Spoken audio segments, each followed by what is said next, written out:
El cálculo. Seguramente a muchos les suene. Es una de esas herramientas matemáticas que lo cambiaron todo, la base de la física moderna, de la ingeniería, de la economía. Pero lo que quizás no se sabe tanto es que su nacimiento fue de todo menos tranquilo. De hecho, fue el centro de una de las broncas intelectuales más bestias de la historia. Y aquí está la pregunta del millón, la que encendió la mecha. Una simple cuestión de ¿quién fue primero? Pues esta pregunta acabó enfrentando a dos de las mentes más brillantes del siglo XVII y partió en dos a la comunidad científica europea durante décadas. En una esquina del ring tenemos a Isaac Newton, un genio de los que dan un poco de miedo, súper introvertido, reservado y obsesionado con desentrañar los secretos del universo. Y en la otra, a Gottfried Leibniz. Vamos, todo lo contrario, un diplomático, un hombre de mundo, un cerebrito que lo mismo te hablaba de filosofía que de política y que soñaba con crear un lenguaje universal para la razón. Dos personalidades que no podían ser más distintas y que, claro, estaban destinadas a chocar. Venga, pues vamos a empezar con el primer contendiente. Para entender el caso de Newton, tenemos que viajar a un momento muy particular de su vida, a un periodo de aislamiento forzoso que, paradójicamente, se convirtió en una de las explosiones de creatividad más brutales de la historia de la ciencia. Pensemos por un momento en la situación. Estamos en 1665, la peste negra está haciendo estragos en Inglaterra y la Universidad de Cambridge cierra. Mandan a todos los estudiantes a casa, entre ellos a un chaval de 24 años llamado Isaac Newton. Y este chaval, lejos de todo, se pone a pensar. Y en poco más de un año, solito en su casa, sienta las bases no de una, sino de 3 revoluciones científicas. ¡3! ¡Es que es increíble! Y ojo, que no es algo que se diga ahora a toro pasado. El propio Newton era consciente de lo especial que fue ese momento. Sus palabras lo dejan clarísimo. Para él, esa cuarentena no fue tiempo perdido, fue el momento álgido de su capacidad de invención. La forma en que Newton veía el cálculo era muy de físico, claro. Para él las cosas no estaban quietas, sino que se movían, fluían. Su cálculo, al que llamó el método de las fluxiones, era básicamente una forma de medir la velocidad a la que cambiaban las cosas. Pero aquí viene la clave de todo el lío. Lo descubre, sí, y se lo guarda. Lo apunta en sus cuadernos y ahí se queda, en secreto, durante casi 20 años. Y claro, mientras Newton tenía sus descubrimientos bajo llave en Inglaterra, la historia seguía su curso. Al otro lado del Canal de la Mancha, un filósofo alemán estaba a punto de llegar al mismo sitio, pero por un camino completamente distinto. Leibniz, como decíamos, no era ningún ermitaño, era un hombre conectado, que se pasaba la vida viajando y discutiendo ideas. Su gran obsesión era más filosófica. Quería crear una especie de alfabeto del pensamiento, un sistema de símbolos que permitiera razonar sobre cualquier cosa. Y el cálculo, para él, era una pieza de ese puzzle. Y aquí viene lo más importante. Cuando dio con la clave, hizo lo que no hizo Newton, publicarlo. En 1684 lo compartió con todo el mundo. Si la idea de Newton era el movimiento, la de Leibniz era la suma. Su método consistía en algo así como coger un área, cortarla en infinitas tiritas súper finas y luego sumarlas todas. Era una visión mucho más abstracta, más geométrica, y le llevó a crear unos símbolos, una notación, que era una maravilla de elegante. Vale, tenemos a dos genios llegando a la misma idea por caminos distintos. Lo lógico sería pensar que es un momento para celebrar, para colaborar, ¿no? Pues para nada. Lo que vino después fue una auténtica guerra sin cuartel, una batalla campal de egos, orgullos y nacionalismos.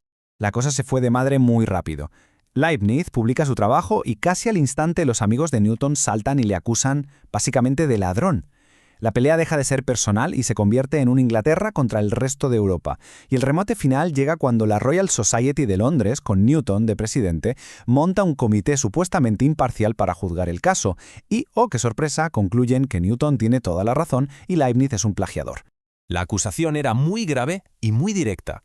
Leibniz, tú estuviste en Londres, alguien te enseñó los papeles de Newton y le copiaste la idea.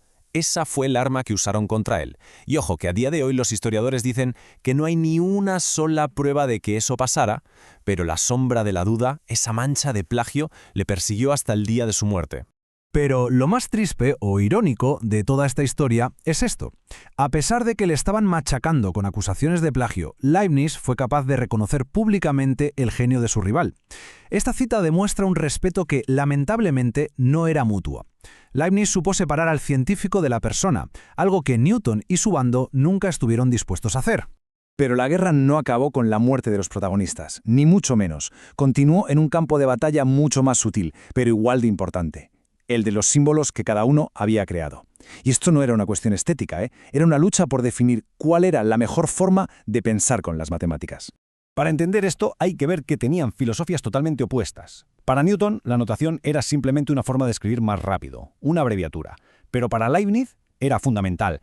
Él creía que los símbolos correctos no solo servían para escribir ideas, sino que te ayudaban a tenerlas. Una buena notación era como una guía que te llevaba de la mano hacia la solución. Y aquí se ve perfectamente la diferencia.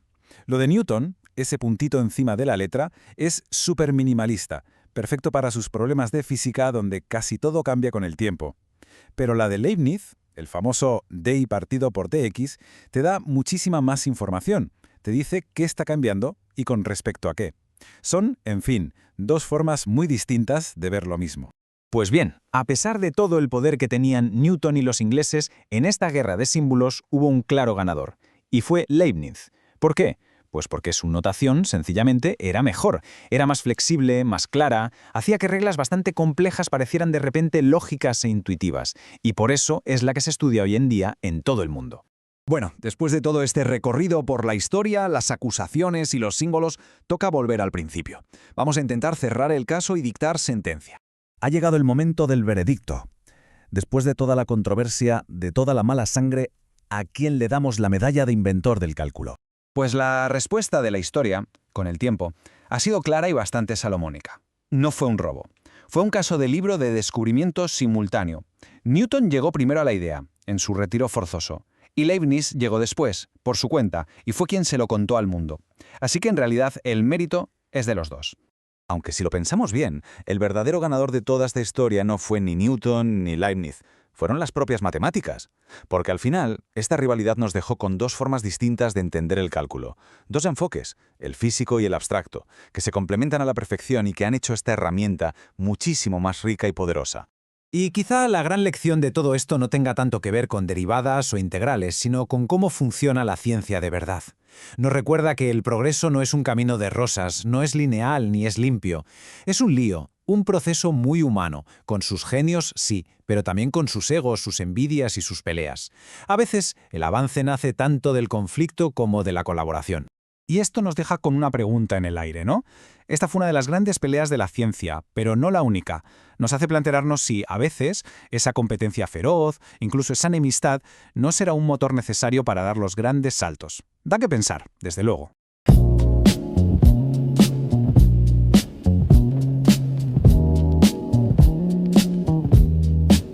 Venga, vamos a meternos de lleno. El teorema fundamental del cálculo. Solo el nombre ya impone, ¿verdad?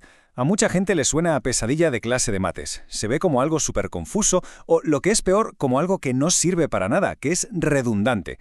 Pero, ¿y si el problema no fuéramos nosotros, sino la forma en que nos lo explicaron la primera vez? Y ojo, que no es una sensación rara. Esto que ven es una cita real de un estudiante en un foro de matemáticas. Es una frustración súper común.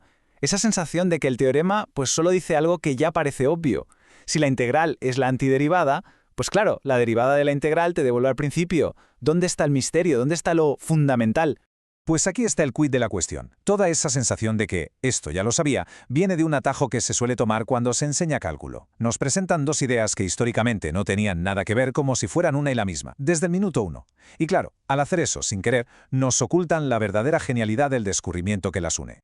Lo normal es que nos digan la integral es la antiderivada. Y sí, es un resultado súper útil del teorema, pero si defines la integral así desde el principio, el teorema fundamental del cálculo suena a un círculo vicioso. Es como decir que deshacer algo que has deshecho te lleva al principio. Pues sí, es verdad, pero no parece muy fundamental que digamos. Para entender de verdad por qué esto es tan importante, tenemos que dar un paso atrás.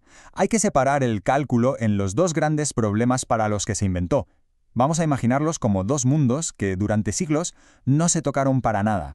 Por un lado, teníamos el problema del área, la pregunta era, ¿cómo calculamos el área exacta que hay debajo de una curva rara? El método, el de las sumas de Riemann, era bastante intuitivo. Llenamos esa zona con infinitos rectángulos súper pequeños y sumamos sus áreas. Es un problema de acumulación. Y por otro lado, en un universo completamente distinto, teníamos el problema de la tangente. ¿Cuál es la inclinación, la pendiente, de una curva en un punto exacto? Y para eso teníamos las derivadas, que son una herramienta para medir tasas de cambio al instante. Y esto es crucial, de verdad. Durante la mayor parte de la historia, estos dos problemas vivían en planetas diferentes. Antes del teorema, calcular áreas era una tarea titánica, una cosa solo para genios como Arquímedes. Nadie, pero nadie, pensaba que sumar áreas tuviera la más mínima relación con calcular pendientes. Y entonces, Llegaron Newton y Leibniz y descubrieron algo que nadie se esperaba.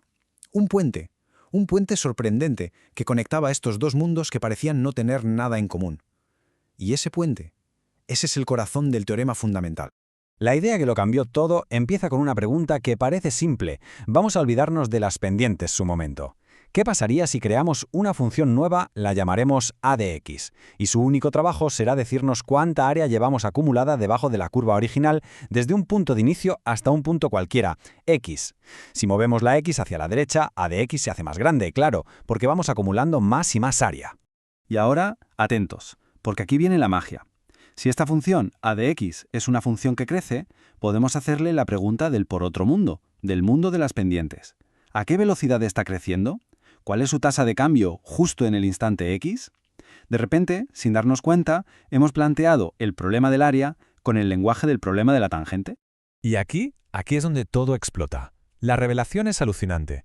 La velocidad a la que el área a de x crece en cualquier punto es simplemente la altura de la función original f de x en ese mismo punto. Así de simple. Piénsenlo un segundo. Si la curva es muy alta, barremos más área, por lo que el área crece muy rápido. Si la curva es bajita, el área crece despacio. La tasa de cambio del área es la propia función. Es brutal. Esto, en esencia, es el teorema fundamental del cálculo. Es lo que pone por escrito, de forma rigurosa, esa conexión increíble. Nos dice que el proceso de derivar, o sea, de encontrar una tasa de cambio, y el proceso de integrar, de acumular, son operaciones inversas. Se anulan la una a la otra. Es una relación tan básica como la que hay entre elevar al cuadrado y hacer la raíz cuadrada. Una deshace lo que hace la otra. Si integras una función y luego derivas el resultado, pues vuelves exactamente al punto de partida. Este es el famoso puente, el que lo cambió todo. Vale, hasta aquí el qué es. Ahora vamos a lo importante, al ¿y esto para qué sirve? ¿Por qué este puente es tan revolucionario? ¿Por qué se ganó ese nombre tan potente de fundamental? Pues su poder es muy práctico. El teorema convierte un problema que era casi imposible, recordemos, sumar infinitos rectángulos, en algo ridículamente simple. En vez de hacer esa suma infinita, ahora solo tenemos que hacer una cosa, encontrar una función cuya derivada sea nuestra curva original, la famosa antiderivada, y luego simplemente evaluar esa función en los dos extremos y restar. Y ya está. El impacto de esto es gigantesco. No es solo que convierta cálculos de genios en algo que se hace en un par de líneas, es que también nos permite definir funciones completamente nuevas que son súper importantes en estadística o en física, como la función de error. Y por si fuera poco, es la base sobre la que se construyen conceptos mucho más avanzados como el teorema de Stokes, que lleva esta misma idea a dimensiones más altas. Este puente entre sumas y tasas de cambio fue una revolución teórica. Pero el desafío de construir puentes, de conectar lo abstracto con lo concreto, sigue siendo importantísimo en cómo se aprenden las mates a día de hoy. Pensemos, por ejemplo, en una aplicación directa de la integral, calcular volúmenes de objetos en 3D. A los estudiantes se les pide que se imaginen cómo una línea dibujada en un papel gira en el aire y forma un sólido, y que para calcular su volumen hay que sumar infinitos discos. Pasar del 2D al 3D solo con la imaginación es un salto mental muy grande para mucha gente. Y aquí es donde la tecnología de hoy sigue esa misma idea de tender puentes. Hay estudios que demuestran que usar modelos impresos en 3D, como los que se ven en la imagen, ayuda muchísimo a dar ese salto. Poder coger el objeto con la mano, tocarlo, hace que la idea abstracta de sumar volúmenes se vuelva algo tangible, algo real. Entonces, hemos visto que el teorema fundamental del cálculo es un puente increíblemente poderoso. Pero vamos a terminar con una última pregunta para darle una vuelta más. ¿Es un puente perfecto? ¿Funciona para cualquier función que se nos ocurra integrar? Y la respuesta, como pasa a menudo en matemáticas, es un fascinante casi. Resulta que existen funciones muy raras, como una que vale 0 en todas partes, menos en un punto, donde tiene un pico infinito. Técnicamente su área es 0, se puede integrar, pero su comportamiento es tan salvaje, tan brusco, que no puede ser la tasa de cambio de ninguna otra función.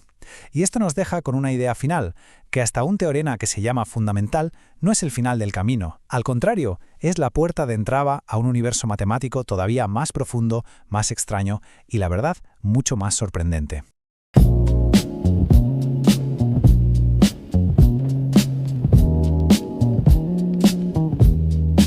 A ver, ¿qué pasaría si dijéramos que existe algo como una media derivada? Pues sí, existe.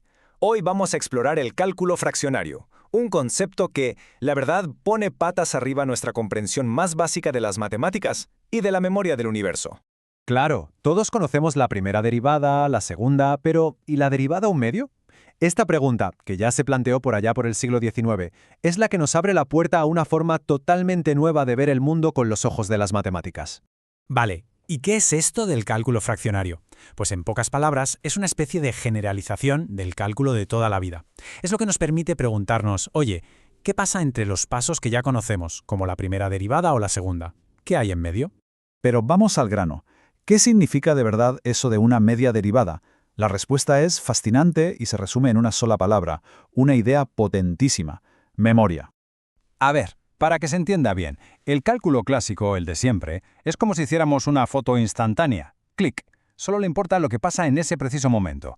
En cambio, el cálculo fraccionario, eso es más como una fotografía de larga exposición. Captura todo el rastro, todo el historial. El pasado del sistema influye directamente en su presente. Y esta cita de Frontiers in Physics lo clava, de verdad. Nos dice que el significado físico es no local, o sea que el estado actual del sistema depende de su historia. Y lo más importante, el orden de la derivada, esa fracción, no es un número y está, no, es un índice que nos dice cuánta memoria tiene ese sistema. ¡Brutal! Bien, ¿y todo esto para qué sirve? ¿Por qué nos debería importar? Pues porque resulta que el mundo real, la mayoría de los sistemas que nos rodean, no son fotos instantáneas, tienen memoria. Pensemos, por ejemplo, en la viscoelasticidad. Suena complicado, pero es como el blandiblue, ¿sabes? Ese material que a veces es sólido y a veces líquido. O pensemos en la difusión anómala, en la teoría del caos, la dinámica de fluidos, incluso en la neurociencia. Para describir todos estos fenómenos complejos que dependen de su pasado, el cálculo fraccionario nos da un lenguaje matemático muchísimo más preciso. Vale, vamos a verlo en acción. Nos vamos a centrar ahora en dos ejemplos muy concretos para entender cómo funciona esto: el caos del agua turbulenta y los famosos puntos de inflexión en los ecosistemas. Uno de los mayores quebraderos de cabeza en la física es modelar la turbulencia, el movimiento caótico de los fluidos. Las ecuaciones de toda la vida, como el sistema de Navier-Stokes, pues se quedan cortas. Les cuesta muchísimo capturar la imagen completa. Por eso, para mejorarlas, los científicos han empezado a introducir un componente fraccionario. Vale, que nadie se asuste al ver esta ecuación, ¿eh? No hace falta entenderla entera. Lo importante aquí es fijarse en ese término nuevo que se añade, el que tiene la letra alfa. Ese es, por así decirlo, nuestro término de memoria. Exacto. Este término fraccionario, el laplaciano fraccionario, es el que introduce esos efectos no locales de los que hablábamos. Es lo que permite que la ecuación tenga en cuenta cómo los remolinos y los torbellinos a diferentes escalas se influyen unos a otros aunque estén a cierta distancia. Es como una forma de memoria pero en el espacio. ¡Alucinante! Y nos vamos a la biología. Aquí el cálculo fraccionario es súper útil para modelar algo que llaman la ralentización crítica. Esto es, básicamente, el tiempo que tarda un sistema, imagina una población de insectos, por ejemplo, en llegar a un punto de no retorno. Pensemos en un ecosistema que está a punto de colapsar o en una plaga que se descontrola. La memoria, o sea, las condiciones que ha habido en el pasado, juega aquí un papel absolutamente fundamental. Y aquí lo vemos claramente. Las investigaciones, por ejemplo, con plagas como la del gusano de la picea demuestran algo increíble. Los modelos clásicos, los que usan la derivada ordinaria, predicen un cierto tiempo hasta llegar a ese punto de inflexión. Pero si se incorporan los efectos de memoria usando una derivada fraccionaria, ¡zas! El modelo predice que ese punto crítico se alcanza mucho antes. Entonces, después de ver todo esto, ¿con qué nos quedamos? ¿Cuál es la gran idea? Pues podríamos resumirlo en 3 puntos clave. Primero, el cálculo no es solo para números enteros. Las derivadas pueden existir en fracciones.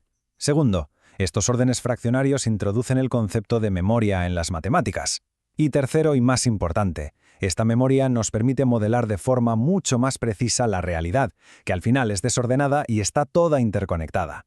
En definitiva, el cálculo fraccionario le da a la ciencia herramientas mucho más potentes para describir un mundo donde el pasado en realidad nunca se va del todo. Y esto nos deja con una pregunta final, ¿no? Si una gran parte de nuestro mundo funciona con memoria, ¿en qué otros sitios podrían estas matemáticas tan potentes revelar verdades que ahora mismo se nos escapan? Es una pregunta que desde luego nos empuja a expandir los límites de cómo vemos y medimos los sistemas complejos que tenemos a nuestro alrededor.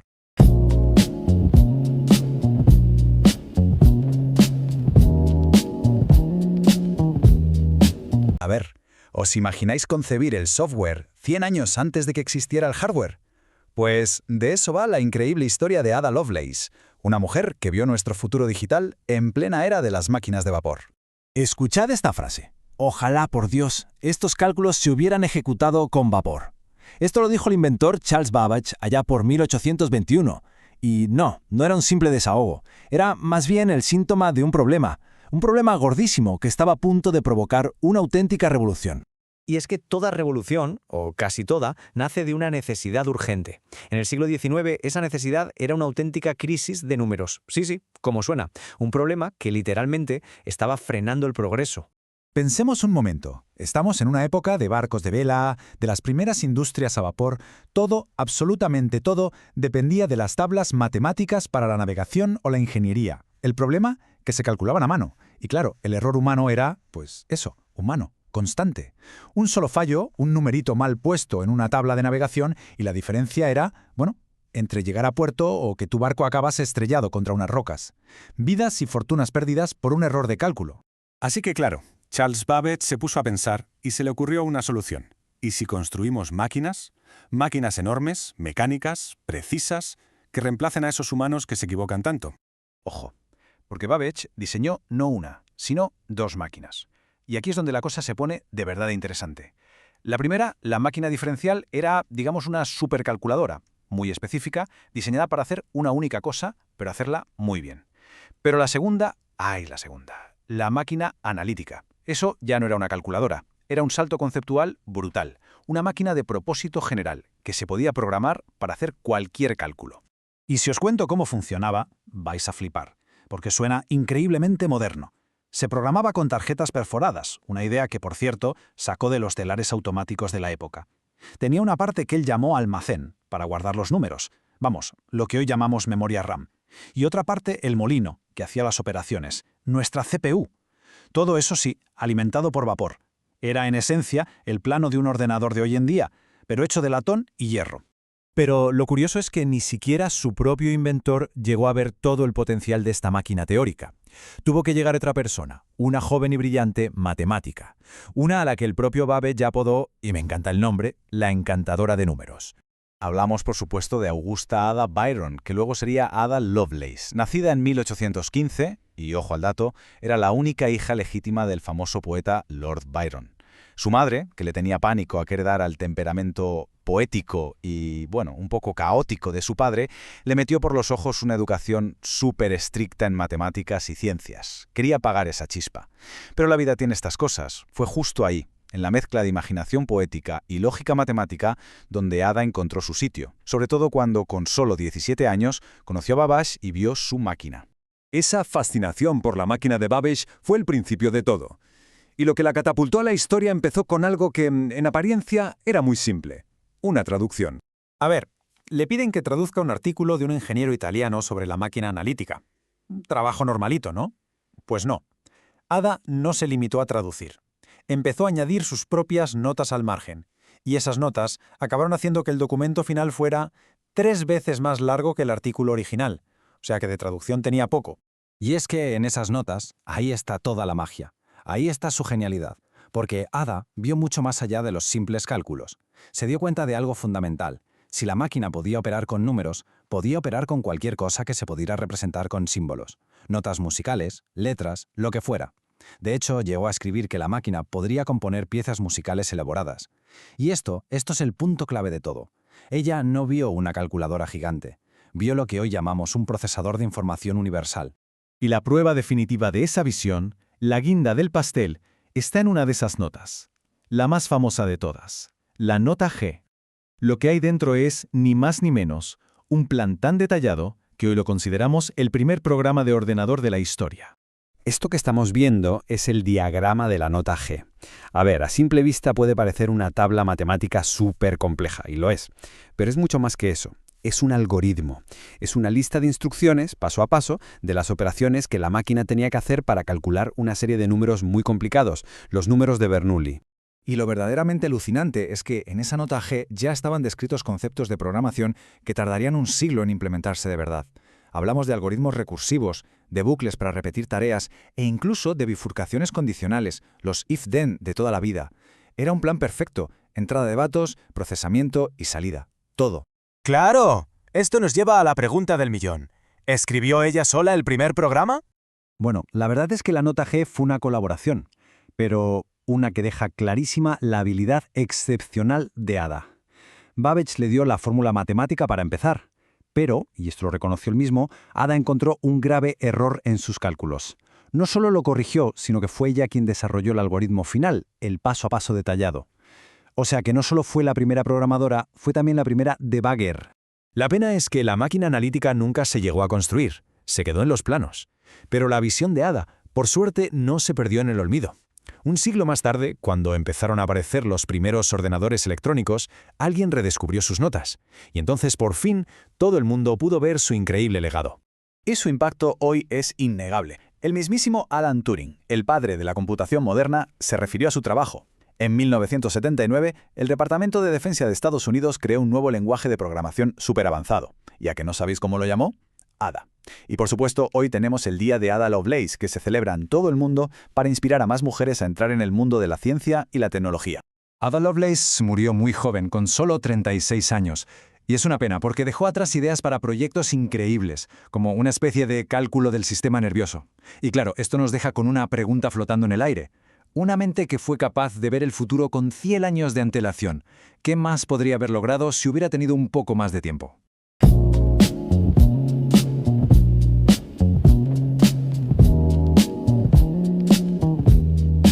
Hoy vamos a abrir un testamento, pero no uno cualquiera. Es probablemente uno de los más importantes y a la vez más trágicos de toda la historia de la ciencia. Y lo más increíble es que se escribió en una carrera desesperada contra de muerte. Je n'ai pas le temps, no tengo tiempo. Imaginaos la escena. Un chaval de 20 años garabateando estas palabras en los márgenes de sus papeles. Una anotación casi febril, ¿verdad? Pues esa simple frase se iba a convertir, sin que él lo supiera, en el epitafio de una de las mentes más revolucionarias de la historia. Es que la situación parece sacada de una novela, en serio. Estamos en París, en la noche del 29 de mayo de 1832. Y ahí está Évariste Galois. Sabe que al amanecer tiene una cita con la muerte en un duelo. ¿Y qué hace? ¿Duerme? ¿Se prepara? No. Se pasa la noche en vela intentando condensar toda una vida de descubrimientos en una última carta, en un último intento desesperado porque su trabajo no se perdiera. Y esto, claro, nos lleva a la pregunta clave, la que lo mueve todo. ¿Qué ideas eran tan increíblemente importantes, tan vitales, como para que un genio al borde de la tumba luchara contra el reloj para salvarlas del olvido? Para entenderlo, tenemos que hacer un pequeño viaje en el tiempo. Hay que ir a un problema que llevaba siglos frustrando a las mentes más brillantes del planeta. A ver, echemos un ojo a esta cronología para entender el percal. Desde la antigüedad, resolver ecuaciones ha sido como el santo grial del álgebra, la de segundo grado, la cuadrática. Esa la conocemos todos del instituto, ¿no? Luego, en el Renacimiento, ¡zas!, cayeron la de tercer y cuarto grado. Parecía que iban a caer todas, una detrás de otra, pero no. De repente se toparon con un muro. La ecuación de quinto grado, la famosa quíntica. Durante casi 300 años nadie pudo con ella. Y ojo, que en 1824 un genio, Niels Henrik Abel, demostró que era imposible encontrar una fórmula general. Pero no explicó el porqué. Y ese porqué es la clave de todo. Y aquí es donde entra la auténtica genialidad de Galois. En vez de seguir dándose cabezazos contra el muro buscando una solución que ya se sabía que no existía, él hizo algo mucho más inteligente.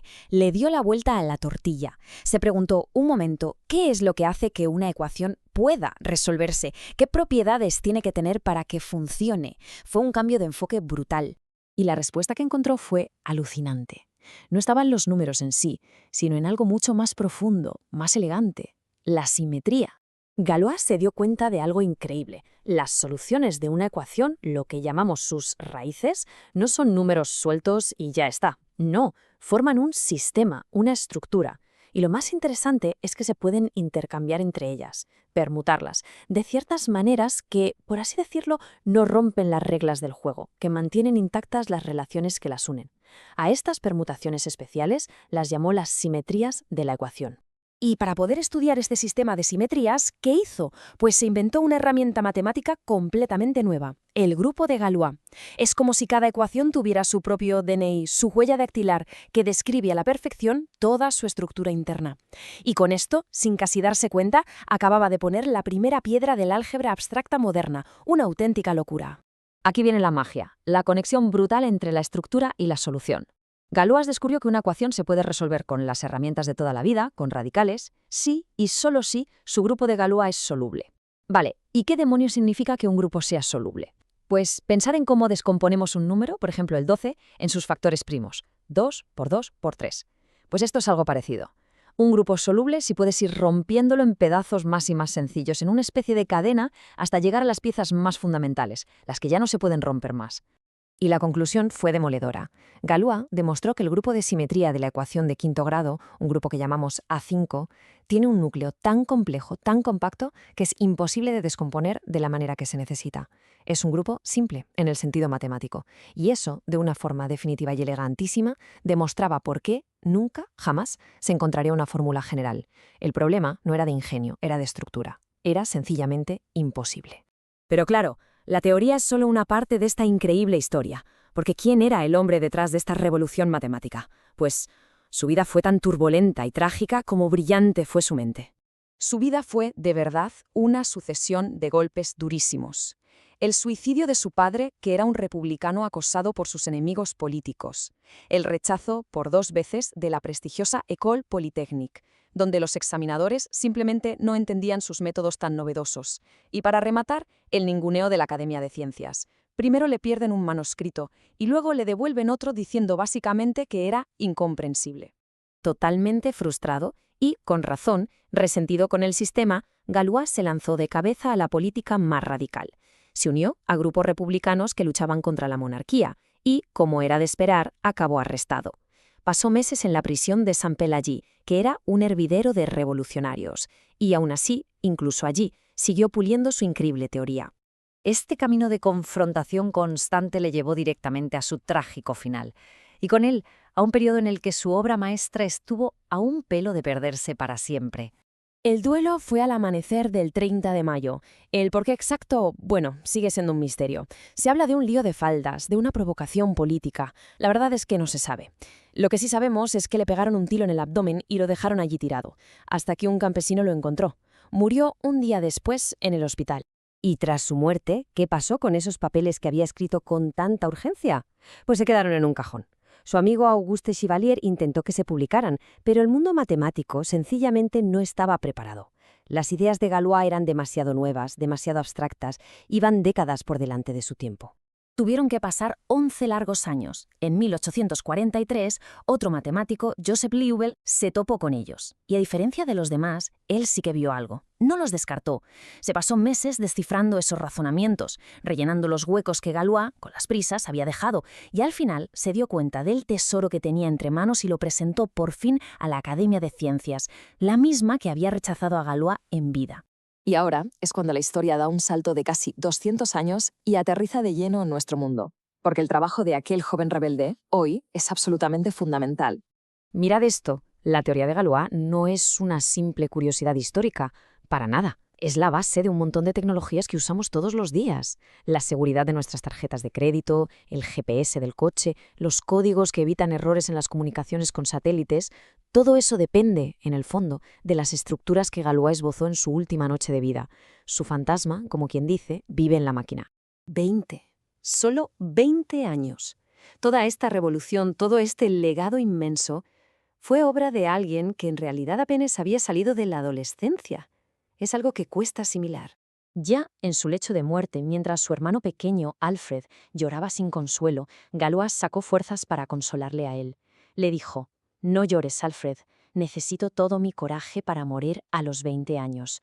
Unas palabras que te dejan helado y que resumen la enorme tragedia de una vida tan corta y tan brillante. Y así, la historia de Évariste Galois nos deja con una pregunta bastante inquietante. Su trabajo se salvó casi de milagro.